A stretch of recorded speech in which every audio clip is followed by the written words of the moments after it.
Как тяжело и сложно сегодня нам даже представить, что было в военные годы. Голод, холод, страх. Ведь это было не с нами, это было с нашими дедами. И вот один из их поколений, Мухаммад Магдеев, в начале 80-х написал обо всем этом книгу, которая сразу стала, как сказали бы сегодня, бестселлером. Катарсис Ангра.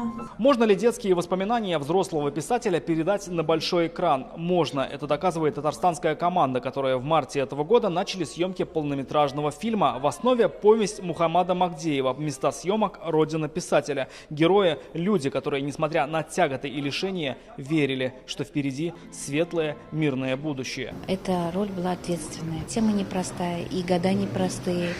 И вот окунуться в эту атмосферу, это было очень ответственно. Нужно было передать абсолютно все. Сегодня первые кадры этой картины смотрят в рамках международного фестиваля мусульманского кино, а значит, их оценивают не только простые зрители, но и строгое международное жюри.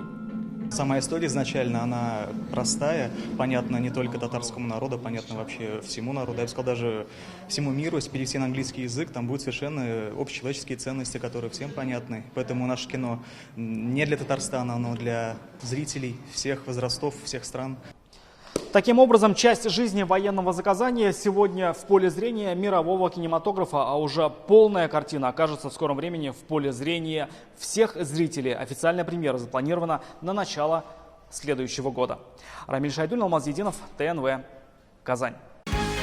Закажи рекламу на ТНВ. Телефон в Казани 5 705 100.